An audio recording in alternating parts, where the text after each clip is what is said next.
Teacher. Well, to the talking feature about teachers. maestros, you know.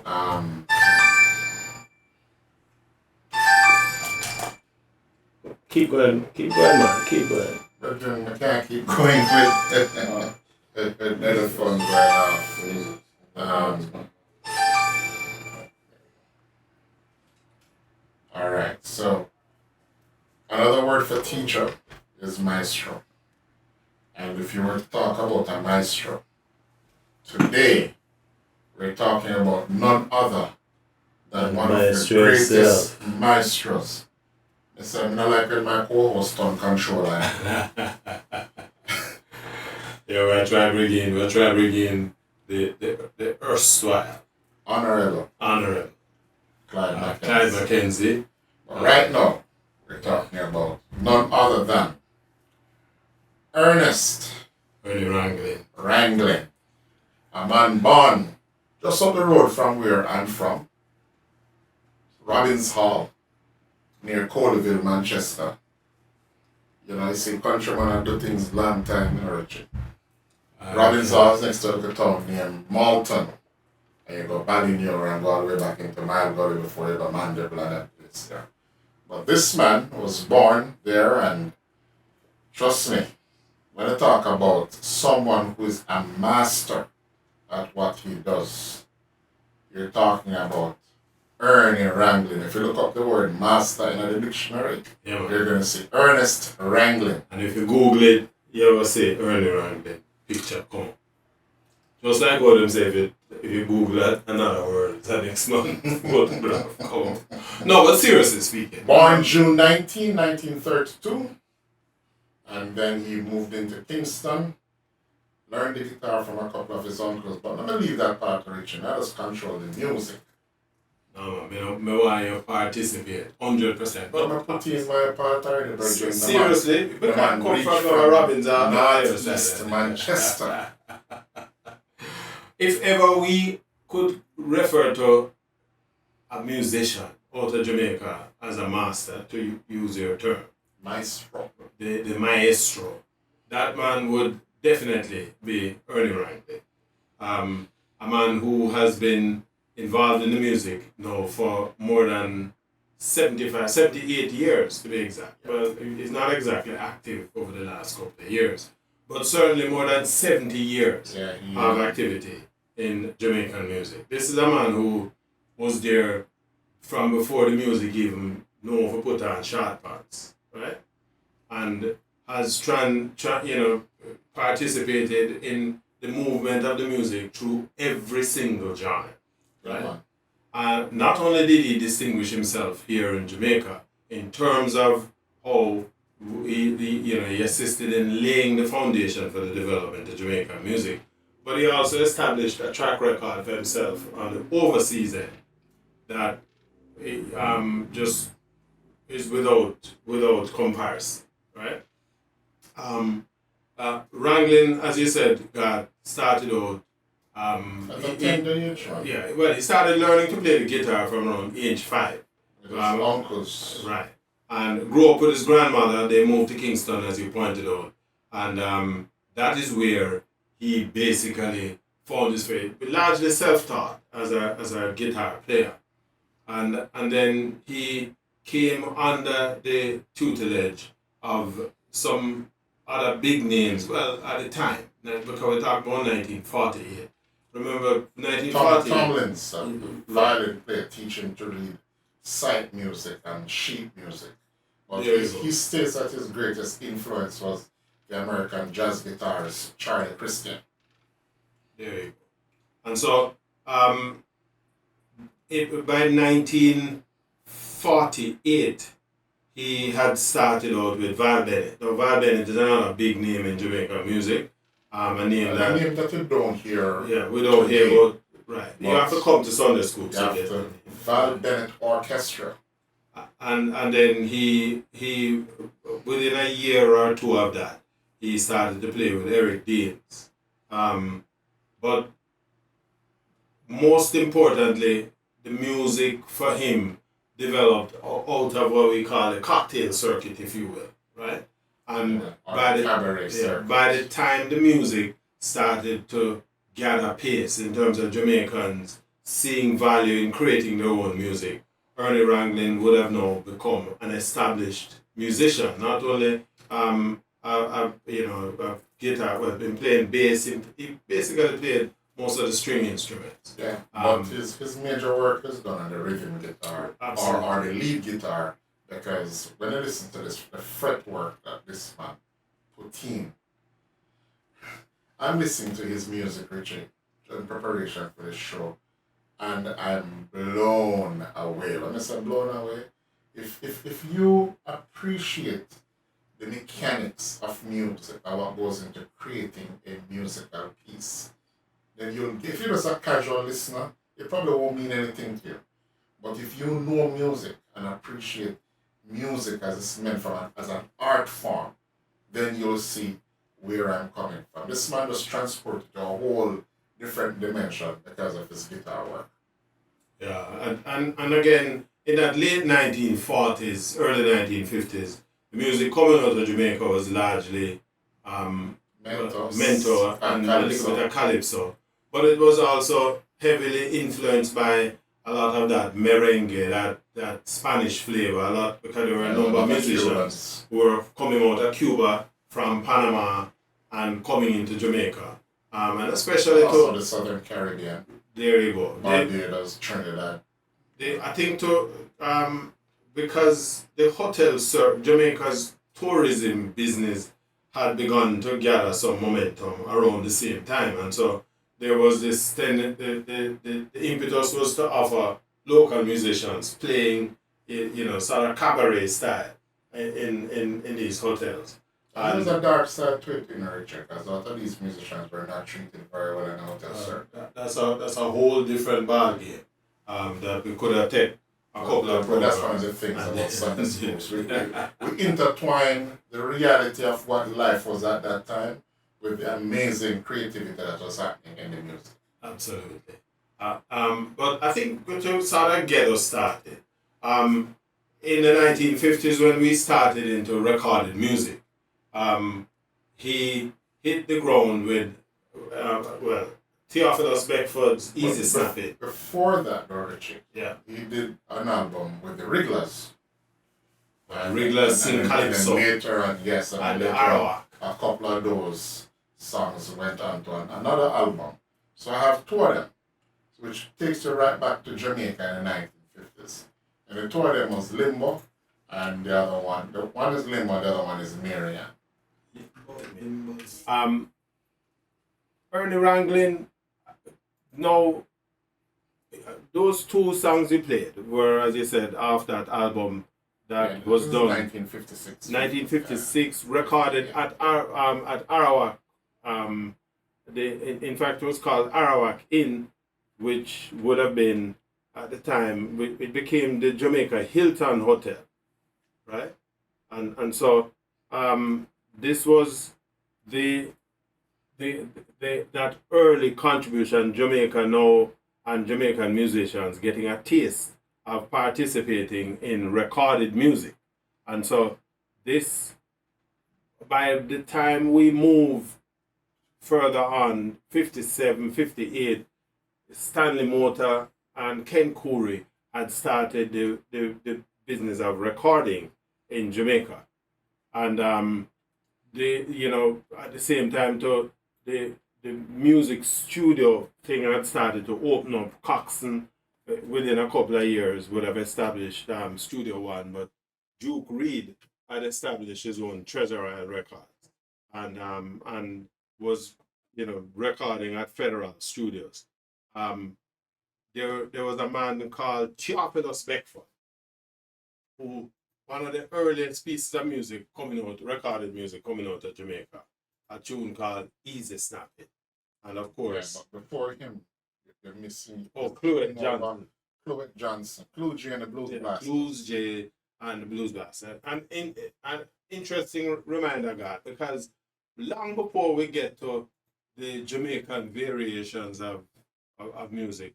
Our musicians were playing blues, shuffle music, where we call R&B, R&B, boogie. some boogie, and which over time segued into what we eventually started to call ska. Clue J's and his Blues Blasters was one of the earlier ensemble that was really taking life, if you will, in terms of Jamaican music. We tend to talk a lot about scatterlights and we talk about scatterlights playing ska and so on. But the earliest iteration of this music was coming from Clues J. And Ernest Ranglin, having tasted the waters with the Val Bennett Orchestra, and Eric Deans, was now ready to strut in stuff in these groups. One of the things that I found curious um, about his how Ranglin came through the music is that he was never, in spite of the fact that his work was groundbreaking, he was never pushing himself at the forefront of the music. Yeah. I mean, by the time, by 1983, and I'm kind of going ahead of us, but just to paint a picture, by 1983, from the beginning of Jamaica's recording industry, is um, in it, would say in its 20th year, so just 20, 25 years. Right. He had already had 15 albums. Wow. 19 By 1983, already had 15 albums. And apart from the fact that he was the person who was the arranger behind My Boy Lollipop, did the arrangement. The average Jamaican will probably never even know that an Ernest Ranglin existed. But let's get back now, Richard, to the Theophilus Beckford, Clue G and the Blues Blasters. And I'm going to play three pieces of music. One is the Jack and Jill Shuffle. The other one is a shuffling jug. And then the groundbreaking song that made that box set the story of Jamaican music, Easy Snap. Yes. Song recorded in 1958 but released in 1959. Easy Snapping, Theophilus Beckford. Now, I'll tell you the experience that I had, Richard. An experience. Hold on, let me just find out if Sir Clyde is with us. Clyde? Yeah, I'm here. Ah, man, oh man. Them say good things come to those who wait. And Yeah, unless it's a different kind of way to talk about diabetes. Come out of people business, man. Jesus, from the sensitive. You see what I put up with, Clyde? Every day and twice on Sundays. You're doing well, man. You're doing well. Hello, guys. How are you doing? Doing pretty good, my brother. Glad to have you on the show again. Thank you. First of all, we apologize again for the glitches, but life is like no, look, it's a human system, so these things do happen. You understand? Well, when it coming from you, we take it. Clyde, Ernest Ranglin. Ernest Adair Ranglin. Ernest, you see why we needed the man on the thing, man. Ernest Adair Ranglin. Yes. I when we started the program, I made a comment that if ever there was what we call what was the term, God? The quintessential musician, a man who epitomized the development of Jamaican music, that man would have to be, without question, Ernest Ranglin. Right? Richard, when you build a house and you start dig the gutter them as a foundation, that is the man. Oh, yes. Ernie was there at the beginning, at the dawn of modern Jamaican music, when we had that shift from, the boogie and all the other foreign related fare.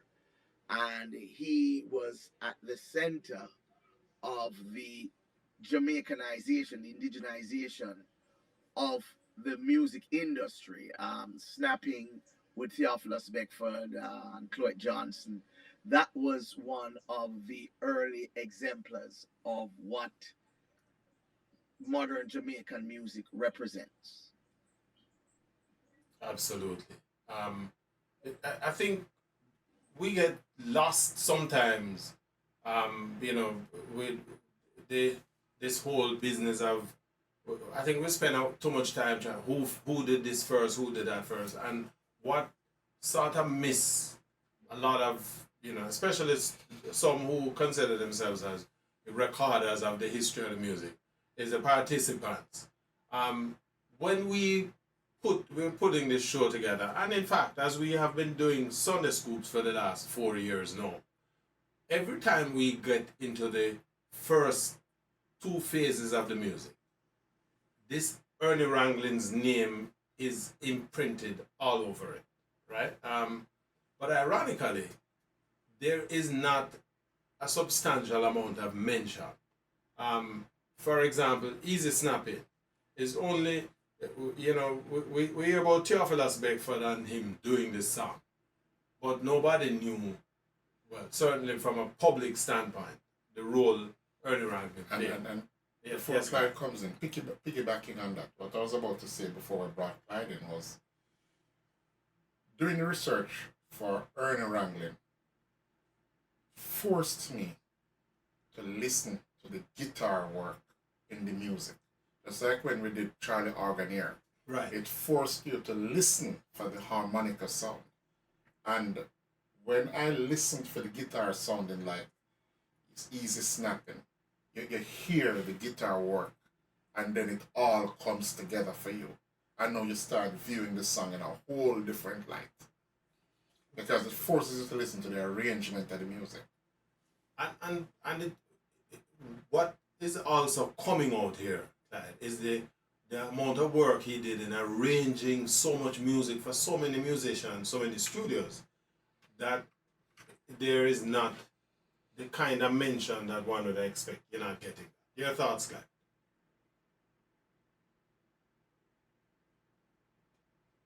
You there? Jack and Jill Shuffle, Shuffling Jug, He's Snapping, comes 1964 with a monster hit. But before you play the 64 hit, the My Boy Lollipop, one of the things that I never knew either is that because 62, the ska is coming in, right? And people like a Prince Buster was out there, Prince Buster, this determined that he wanted to create his own music.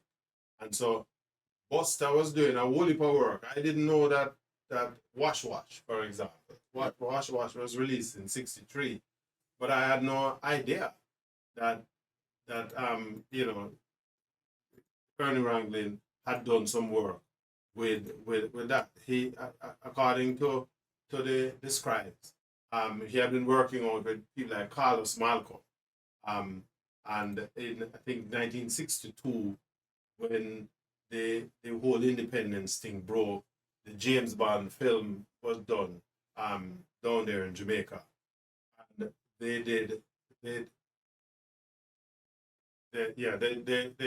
James Bond film was done. Doctor No. The Doctor No film. And he played a major role in terms of The soundtrack. a lot of the songs that form the music score. We're up on a break. Let's take that quick break. We're gonna come back and we're gonna pick up from right. Alright, that's My Boy Lollipop. Before that, you heard Wash Wash. It's Prince Buster, and the arrangement in both songs is credited. I mean, we know it's a concerted effort by musicians and everything, but Ernie Ranglin. He was the one who arranged the song. Yes. And what I found amazing, because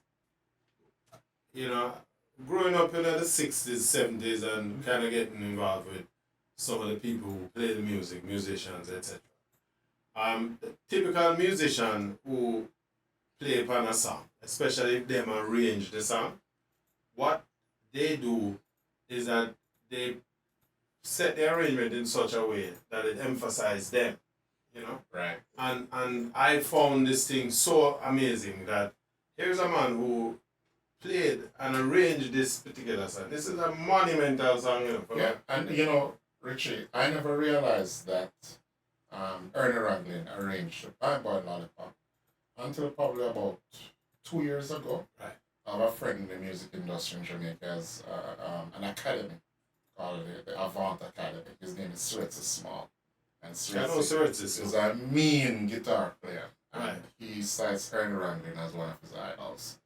And when he wrote, there was a Facebook post, and that's when I found out that it was Ernie who did the arrangement for. So you live and you learn. Yeah, I came to that realization somewhere around the early 2000s. Them time I'm fooling on the music collection business. Used to play music down on East Road, and you listen to some of the real old timers who, them literally born with a record machine, thing. And when the man them talk about Ernest Ranglin and tell you say him arrange a tune, it's amazing because here's a man where typically most musicians when the record come out, the name M Plaza and all of it. The other thing that they pointed out is that and I think Ranglin himself had made the comment that at the time when the music, remember, My Boy Lollipop is generally viewed as a sort of a quasi ska music in Jamaica, but it's actually a pop song, right? In England, because it busted in England on the pop charts, right? And Ranglin was playing on a lot of these ska tunes back in Jamaica, but he was doing it sort of, you always say, undercover because at the time the ska wasn't a, how we call it, a preferred music. In other words, it wasn't radio music. And the people uptown who had influence. I remember Ranglin I played in the big band them, the Deans and so on, right? Right. And so you don't want to identify with the raga raga thing for fear that you might not get no more work, right? And so I get the impression, I'm pretty certain that I read that somewhere, where it was said that there wasn't any real desire to openly identify with this kind of music, because if you do that, you literally get blacklisted. Yeah. Nobody now take you seriously as a musician. And I think what that is saying, is the problems that we have in Jamaica in terms of how society has accepted and viewed the music. Absolutely. And, because if you were pushing this music back in its infancy from them time then it stands to reason why somebody, with this kind of background and track record wouldn't want to identify with the truth. Your thoughts? Now, after the whole My Boy Lollipop thing, he had a chance to go to England. And, I think one of the managers with Blackwell. Well, Chris Blackwell actually took him to England. So he went to this nightclub, Ronnie Scott. And Ronnie Scott nightclub, I don't know exactly what the nightclub was, but it's called Ronnie Scott's Jazz Club. Ronnie Scott's Jazz Club, right? And spoke to the manager and said they would like for Ernie to play, and the man was like, no. Well, they convinced him, and it's okay, he can sit in with the band. And that night, the man teared the house down, so much so that they gave him his own time. And while he was there, he played there for a couple of years, right? For a couple of years or a couple of months. He was there for about 9 months, right. just under a year. And he backed a number of big artists. Right, and he held his own. And I'm going to give you a piece from that was recorded in the 60s, but the album was released in 2012 called Live at Ronnie Scott's, the 60s.